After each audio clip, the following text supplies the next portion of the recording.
구약의 요셉에게 가장 큰 축복이 바로 하나님의 영에 감동됐다라는 겁니다. 이 세상 사람의 지혜도 비교할 수 없는 하나님의 지혜로 충만했다, 이렇게 생각하시면 되겠습니다. 자, 그렇다면 구원받은 하나님의 자녀들은 이 세상에 살아가는데 반드시 하나님의 사명이 있습니다. 요셉에게 하나님이 기름 부음을 받았다. 구약의 선지자, 제사장, 왕, 이 세 사명자, 직분자들에게 하나님의 기름 부음을 하나님 주십니다. 다시 말하자면 하나님의 영이 임하게 되어 있습니다. 그 말은 신약과 다르게 구약에는 사명이 있는 그 직분을 수행하기 위하여 하나님이 직접 성령으로 역사합니다. 그래서 이 사람들은 그 당시 세상에 하나님의 사명을 올바로 감당해야 되기 때문에 이 사람의 지혜와 능력 가지고는 절대 하나님의 일을 할 수 없기에 하나님의 신에 감동됐다, 하나님의 영에 감동됐다. 다시 우리로 말하자면 성령의 충만함이 그 사람들에게 임했다라는 겁니다. 성령의 충만함이란 말은 하나님의 영으로 충만하다는 거죠. 고린도전서 1장에 보니까 이 세상의 지혜가 아니고 하나님의 지혜, 하나님의 어리석음이 이 세상 지혜보다 훨씬 낫다 그랬어요. 그래서 요셉이 하나님의 영에 감동됨으로 애굽을 살려낼 수가 있었습니다. 이 과정을 보면은 창세기 37장에 하나님의 비전을 요셉에게 보여주고 난 이후 하나님이 움직이기 시작하는데 바로 형들을 통하여 요셉을 움직입니다. 그런데 모양은 좋지 않는 모양이에요. 형들이 요셉을 죽이려고 하는 모양입니다. 하나님의 인도는 그렇습니다. 우리가 생각하고 있는 선악이 아니고 하나님의 방법대로 하나님은 우리를 인도해 나갑니다. 죽이려고 하다가 애굽으로 팔게 되죠. 애굽으로 팔게 되면서 요셉은 노예라는 이 신분을 가지고 애굽으로 들어가게 됩니다. 오늘 우리가 말하자면 어째서 하나님의 자녀들에게 하나님이 이런 모양으로 인도할 수 있을 것인가? 그건 우리의 생각입니다. 하나님은 자기의 비전을 이루기 위해서는 우리가 좋다 나쁘다가 아니고 하나님의 방식대로 이루어 가십니다. 때로는 순교를 하기도 하고 때로는 감옥에 넣기도 하고 때로는 사람들에게 매도맞기도 하면서 하나님의 일을 이루어 나갑니다. 그래서 우리가 갖고 있는 그 선입견을 버리시면 돼요. 뭘 딱 기준을 하냐? 하나님이 내게 주시는 그 미션, 누구에게나 다 있습니다. 왜냐? 우리는 왕 같은 제사장으로 이 아름다운 덕을 선전할 자로 분명히 불렀기 때문에 목적이 있어요. 하나님의 율법을 더 세워가는 쪽으로 하나님이 영이 우리와 함께 하심으로 더더욱 사람을 살리는 일에 우리의 사명이 있습니다. 노예로 간 요셉은 거기에서 또 하나님의 영에 충만하니 거기서 또 응답을 받습니다. 총무로 올라가서 가정총무라는 말은 그 대제국 애굽에 쉽게 말하자면 아주 고위 관리직 집을, 그 당시 요즘하고 달라요. 요즘 부자하고 달라요. 나라에 큰 벼슬을 하고 있는 사람의 집, 얼마나 의리했겠고 재산 규모가 많았겠어요. 그걸 관리할 수 있는 응답의 자리로 올라갑니다. 그러면서 또 억울한 누명으로 감옥에 들어가기도 합니다. 그런데 우리가 볼 때는 억울한 것 같은데 사실은 하나님은 감옥에 중요한 만남을 준비해 놓고 요셉을 애굽으로 밀어넣죠. 거기서 떡 맡은 관원장, 술 맡은 관원장, 통해서 귀한 만남의 축복을 허락해 주십니다. 그리고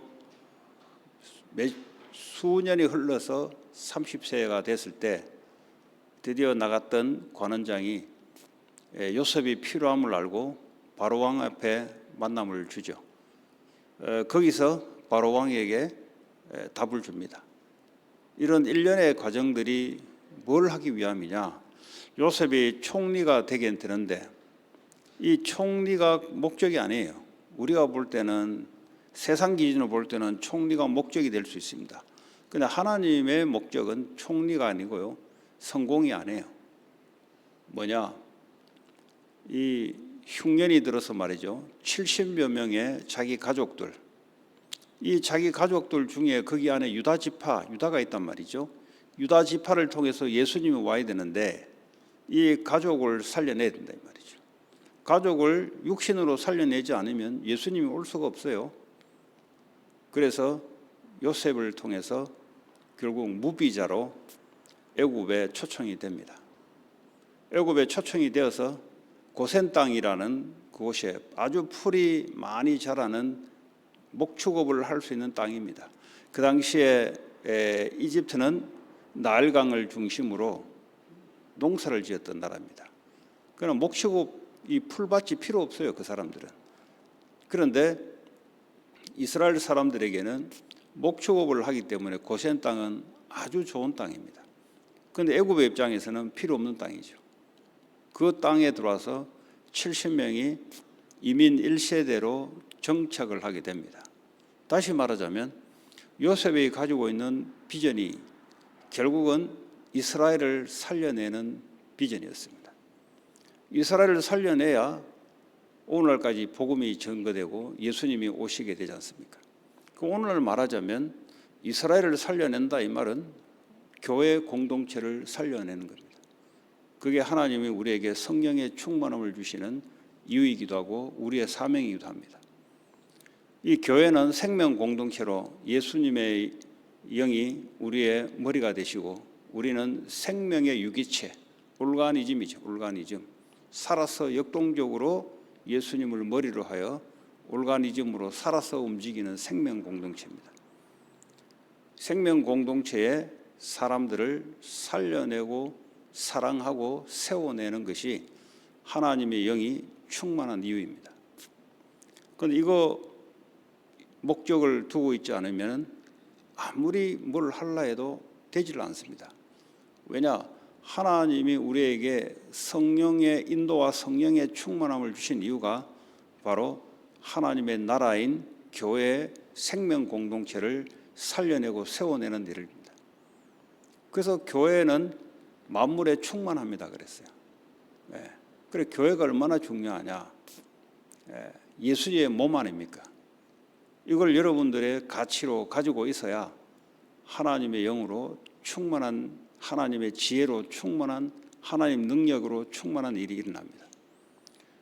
그 다음에 이스라엘과 교회를 통해서 애국과 세계를 살려냅니다. 반드시 하나님의 순서가 교회를 통해서 쉽게 말하자면 지역과 나라와 전 세계를 살려내는 일을 합니다. 그게 신약에 들어와서 마가 다락방 교회를 하나님이 먼저 살려냅니다.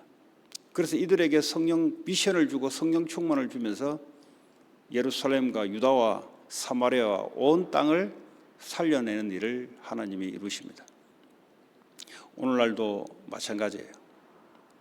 우리가 모든 민족으로 가서 사람을 살려낸다. 그 방법이 바로 교회입니다. 교회에 와 있는 사람들을 우리가 살려내지 못하면 절대 세상을 살려내지 못해요. 왜냐하면 사도행전 2장 9절에서 11절에 보니까 15개 나라 사람들이 마가다락방 교회에 와 있어요. 이 사람들이 바로 쉽게 말하자면 다민족을 살려내는 문이 됩니다. 그러니까 이걸 못 봐버리면 밖으로만 자꾸 눈을 돌려버리면 하나님하고 안 맞게 돼 있어요. 여기 와 있는 후대들, 다민족, 우리 자신들을 살려내야 되죠. 다시 말하면 내가 왜 옆에 성도들을 위해서 기도하냐, 중보기도하냐, 우리가 살려내는 겁니다. 왜냐하면 사람의 영적 상태는 언제 어떻게 바뀔지 몰라요. 또 우리 안에 있는 숨어있는 다른 뿌리가 있습니다. 어떨 때 은혜 받았다가 어떨 때는 넘어지기도 합니다. 그래서 옆에서 같이 기도해 주시고 세워내는 것, 이거 내면 어떡합니까? 그 사람들을 통해서 쉽게 말하면 현장에 5가지 현장이 있습니다. 늘 기도하는 대로 내 자신이 현장 중에 현장입니다. 그리고 나를 통한 만남, 하나님 만남을 줍니다. 이 만남을 살려내는 만남이 되어야 됩니다. 이 만남을 살려내지 못하면 어떻게 되냐? 요셉은 성령 충만함으로 만남을 전부 다 살려냈어요. 그래서 하나님 우리에게 성령 충만을 주신 이유가 하나님의 능력으로 만남을 살려내라는 거죠. 살려내게 돼 있어요. 내가 만남의 목적이 사람을 살린다라는 목적을 갖고 있으면 살려내게 돼 있습니다. 근데 내 삶의 목적이 내 성공을 이루겠다 할 때는 사람을 이용하게 돼 있어요. 사람은 그냥 하나의 수단에 불과해야 돼요. 이렇게 차이가 납니다. 그리고 우리 가정이 바로 미션을 갖고 있는 가정입니다. 가정 공동체를 살려내야 돼요. 살려내면 후대들이 살아나고 그렇습니다. 그리고 내가 속한 산업 공동체, 직장 공동체, 사람을 살려내야 됩니다. 내가 사람을 살려내겠다라고 미션을 가지고 움직이기 시작하면은 하나님의 영으로 충만한 일들이 일어나기 시작합니다. 왜냐, 그거는 사람을 살려낸다는 말은 내 자신도 나를 못 살려내요. 하나님만이 살려낼 수가 있습니다. 그리고 내가 살고 있는 이 지역 전체를 살려내야 되는 겁니다. 그래서 내가 그 집에, 그 지역에 내가 머무르고 있다는 말은 그 지역을 살려내라는 하나님의 사명이 있습니다. 그래서 성령 충만을 주시겠다는 겁니다. 저와 여러분은 이 5가지의 현장을 우리는 뗄래야 뗄 수 없는 현장을 살아갑니다. 이 5가지 현장에 여러분들이 살려내는 응답이 오게 되면은 모든 족속 살려낼 수가 있습니다. 이 5가지 현장을 놓쳐버리면 237 5천 종족을 살려낼 수가 없어요. 왜냐? 내가 있는 현장, 요셉이 있는 현장, 감옥 현장, 총무 현장, 왕을 만났을 때 현장, 이걸 다 살려내는 현장입니다. 그러면 이스라엘을 살려내고 애국과 세계를 살려내는 하나님의 역사가 나타날 줄 믿습니다. 오늘도 저와 여러분들이 머리에 딱 담아야 될 게 뭐냐? 나를 왕같은 제사장, 이 아름다운 덕을 선전할 자로 나를 불렀는데 이미 나에게는 하나님이 준비하신 현장이 있다. 사람을 살려내고 사람을 사랑할 수 있는 힘을 오늘도 허락해달라. 그래서 이 가장 기본적인 내게 있는 5가지 이 현장을 하나님 오늘도 살려내게 하시고, 그러면 여러분 육신의 일은 따라오게 되어 있습니다. 이 사람의 영혼을 살려내는 일 속에 육신의 일이 여러분 들어가 있습니다. 그 수단으로 준 거예요. 오늘도 최고의 축복을 누리는 저와 여러분 되기 바랍니다. 오늘 주신 말씀 가지고 5가지 현장을 하나님이 살려낼 수 있도록 성령의 충만함을 주시고 현장에 성령의 역사가 임하게 하여 주시옵소서. 그리하여 237과 5천 종족을 살리는 교회가 될 수 있도록 5개 지교회가 될 수 있도록 같이 기도하시고 교회 기도, 개인 기도 돌아가겠습니다. 하나님 감사합니다. 오늘도 우리에게 주시는 하나님의 미션 말씀 가지고 하나님 교회를 살려내게 하시고 하나님 특별히 5가지 내게 놓여 있는 현장을 살리는 성령의 충만함을 우리에게 허락해 주시기를 원합니다. 특별히 5개 지교회 위에 하나님 성령의 충만함을 부어주시사 동일한 성령의 역사가 나타나게 하시고 우리에게 맡겨진 모든 족속 모든 민족 후대와 그리고 이들을 치유해내는 성령의 충만함을 부어주시기 원합니다. 오늘도 새벽에 참여하신 모든 분들에게 하나님의 영으로 충만케 하시고 하나님 주신 미션을 잘 감당할 수 있도록 인도하여 주옵소서. 예수 그리스도의 이름으로 기도합니다.